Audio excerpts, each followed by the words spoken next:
Bismillah, Assalamualaikum warahmatullahi wabarakatuh. Alhamdulillahi rabbil alamin. Wassalatu wassalamu ala rasulillahi wa ala alihi wa ashabihi ajma'in. Amma ba'd.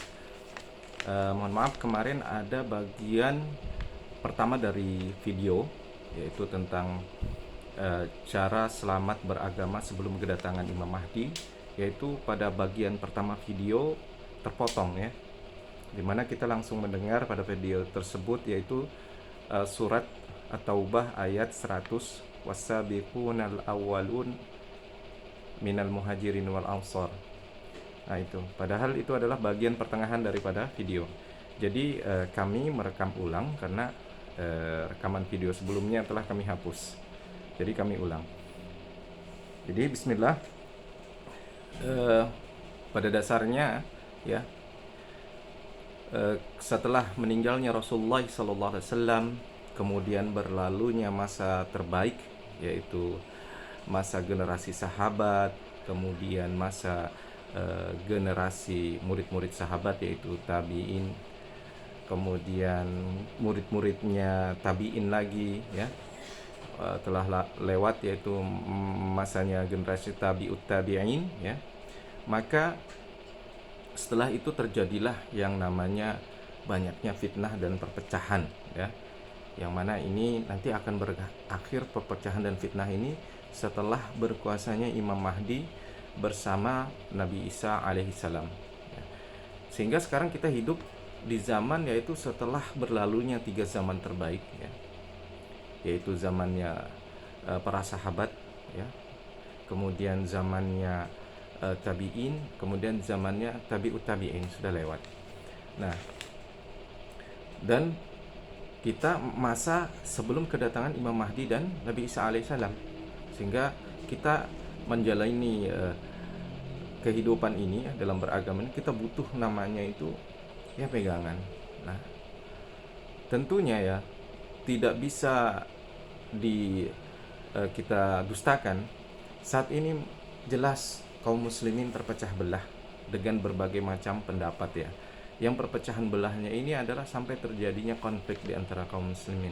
Bukan hanya konflik melalui lidah, lisan, tapi sampai konflik menggunakan kadang-kadang senjata. Ini karena auzubillah min dzalik. Nah, sebenarnya kejadian hal ini telah Rasulullah SAW sampaikan dalam hadis ya, di mana Nabi SAW bersabda, iftaraqat al-yahud ala ihda wa sab'ina firqah. Telah terpecah orang Yahudi itu menjadi 71 golongan. Waftaraqatin nasara ala ithnataini wa sab'ina firqah. Dan telah terpecah pula kaum Nasrani menjadi 72 golongan.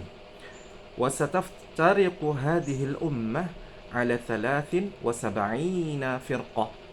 Dan akan terpecah pula nantinya, kata Rasulullah pada zaman beliau, umat ini, yaitu umatku, umat Islam, menjadi 73 golongan. Kulluha finnar. Seluruhnya ini masuk neraka, illa wahidah, kecuali satu golongan, satu kelompok. Qil, kemudian ada yang bertanya, man hiya ya Rasulullah? Siapa mereka ya Rasulullah, kelompok tersebut?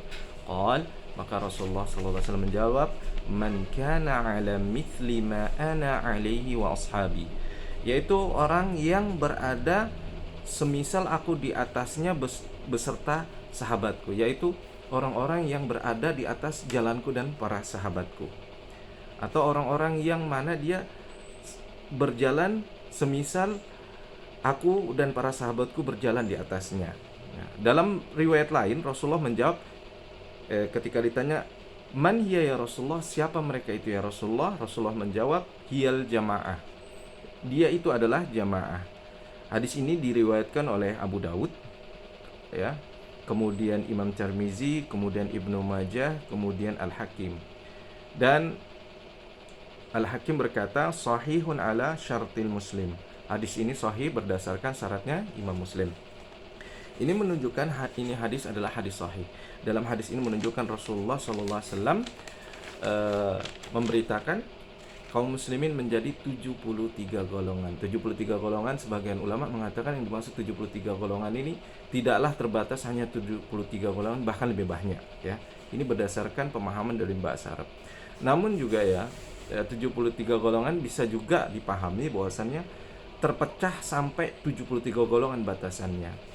Walaupun nanti kelompok-kelompok kecil-kecilnya itu akan lebih daripada 73 golongan, tetapi bila dirunut semua cara berpikirnya, cara beragamanya, akan semuanya itu kembali kepada 73 golongan tersebut ya. Wallahu taala a'lam bishawab. Kemudian Rasulullah mengatakan ya, umat ini yang terpecah menjadi 73 golongan ini masuk neraka. Masuk neraka di sini maksudnya orang yang jatuh ke dalam perselisihan ini masuk dalam neraka, masuk neraka yang bukan kekal. Jadi ini adalah dosa besar. Itu ya bisa kena azab dengan kehadiran Allah atau bisa diampuni ya.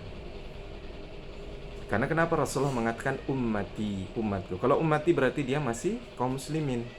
Jadi orang yang murtad, yang keluar dari agama Islam tidaklah masuk dalam kategori 73 golongan, bahkan mereka sudah keluar ya. Dan hal ini berbeda lagi balasannya di akhirat. Nah, yang 73 golongan ini yang selamat adalah hanya satu kelompok, illa wahidah kata Rasulullah, kecuali satu. Nah, satu dia selamat. Nah, Rasulullah sallallahu alaihi wasallam ditanya, "Man hiya ya Rasulullah?" Siapa mereka ya Rasulullah? Kelompok itu kelompoknya siapa ya Rasulullah? Rasulullah sallallahu alaihi wasallam tidaklah menjawab dalam hadis ini dengan jawabannya kelompok si fulan, kelompok Abdullah misalnya, kelompok Utsman, kelompok Ali, tidak. Tapi Rasulullah menjawab dengan jawaban yang bijak, yaitu sifat daripada kelompok tersebut. Kelompok tersebut bersifat ya ma'ana man kana ala misli ma ana alaihi wa ashabi. Dia adalah orang yang mana berada di atas jalan yang aku berada di atasnya, begitu juga sahabatku berada di atasnya. Atau orang yang berjalan di atas jalannya aku dan para sahabatku ya. Yaitu cara beragamanya, cara berimannya, cara beramalnya di dalam Islam seperti cara beramalnya Rasulullah dan para sahabat. Berarti apa ini? Sesuai sunnah ya, sesuai sunnah. Dalam riwayat lain dikatakan kelompok ini disebut dengan, Rasulullah mengatakan hiyal jamaah, dia adalah al-jamaah. Nah, Rasulullah kadang-kadang ditanya, kemudian dia menjawab hal yang sama. Tetapi kadang-kadang satu jawaban ini berbeda dengan jawaban yang lain. Hal ini salah satunya adalah hikmahnya untuk menafsirkan ya. Jadi dalam riwayat lain hiyal jamaah, yang dimaksud jamaah ini ditafsir dengan tafsir adalah man kana ala misli ma ana alaihi washabi, orang yang berada di atas jalanku dan para sahabatku. Itu orang tersebut adalah al-jamaah, yaitu jamaah pertama. Apa jamaah pertama? Jamaah Rasulullah dan para sahabat. Adapun yang menyelisihi jalannya Rasulullah dan para sahabat, maka mereka keluar jamaah. Ya. Jadi jamaah di sini jamaah alal haq, jamaah di atas kebenaran. Walaupun satu orang ya, tapi dia mengikuti Rasulullah dan para sahabat, dia disebut al-jamaah. Walaupun 1000 orang, tapi dia menyelisihi Rasulullah dan para sahabat, maka dia tidak disebut dengan al-jamaah. Tapi masuk dalam kata mereka firqah, kelompok ya. Kelompok yang terjatuh pada perpecahan. Nah, seperti ini. Sehingga di sini kesimpulannya, kelompok yang selamat ini yaitu yang mengikuti cara beragamanya dalam beragama selamat, mereka adalah yang berjalan seperti atau beragama atau mengikuti metode agama seperti Rasulullah dan para sahabat. Nah, kenapa kok para sahabat? Karena para sahabat ini ya telah mendapatkan jaminan dari Allah Subhanahu wa taala dalam beragamanya. Ya. Yaitu sebagaimana dalam surat At-Taubah ayat 100, wasabiqunal awwalun minal muhajirin wal ansar walladzina tabauhum bi ihsan radhiyallahu anhum wa radu'an wa a'adda lahum jannatin tajri tahtahal anharu khalidina fiha abada dzalikal fawzul 'azim. Ya, silahkan Anda nonton atau saksikan yang belum ya, kelanjutan daripada ayat ini ya, karena ini adalah rekaman yang kami membuat lagi karena rekaman sebelumnya terpotong. Silahkan dilanjutkan. Terima kasih. Wassalamualaikum warahmatullahi wabarakatuh.